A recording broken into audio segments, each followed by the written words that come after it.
Kick-Ass Facts, the ongoing history of spicy time toys. Pew, pew, pew, pew! At the end of the 10th and beginning of the 11th century, a penance manual included 194 hanging at the Y related questions. One of them was, have you done what certain women are wont to do, contriving a certain engine or mechanical device in the form of the male sexual organ, the dimensions being calculated to give you pleasure, and binding it to your own or another woman's pudenda? Have you, that's actually what it said, have you thus committed fornication with other evilly disposed women, or they using the same or some other apparatus with yourself? That's a lot of words to say. Did you make a strap-on and use it? Oh, and if you did, you deserve penance, only bread and water for 3 years on fast days. In the late 13th century, Bertolina of Bologna, Italy, was tried for sodomy with other women. An anonymous accuser testified to her public reputation as a sodomite and claimed that she had employed a jiggery-pokery instrument with 2 silk testicles to gratify her female lovers. Another famous case is Katharina Helzerdorfer. In 1477, she was accused of fashioning a male member out of leather, cotton, and wood. It was perfect for committing carnal offenses with other women, or roguery, as it was called. The extremely talented Katharina's appendage, 1477, could be used to urinate out of, lie erect when it was in use, or flaccid when it wasn't. That's impressive.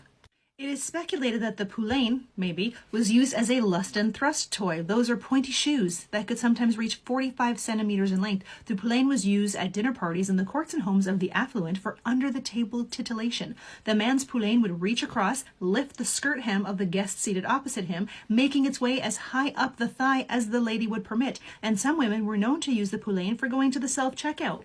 14th to the 17th century Renaissance Italy, where all is boast became diletto, from the Italian word for delight or pleasure. The first reference to modern-day cunny canon originates in Pietro Arentino's dialogues, often considered the first literary and the father of the genre. Poet Thomas Nash, in a 1592 poem, The Choosing of Valentines, or Merry Ballad of Nash His Dildo. I think Choosing of Valentines is probably a more catchy title. The male protagonist leaves his partner unsatisfied, and she takes out, quote, my little dildo that bendeth not, and stands as stiff as if he were made of steel, which refreshes her well and never makes my tender belly swell. Can't get pregnant from a dildo. In 1670, John Wilmot, Earl of Rochester, imported toys into England for his Ballers Club, a sexual society. Customs seized and burned the items due to their controversial nature. I had a coworker who used to work at the airport doing bag check, and on a random bag check, she pulled out forearm, fist, put it on the table. She said she'll never forget the look on that passenger's face.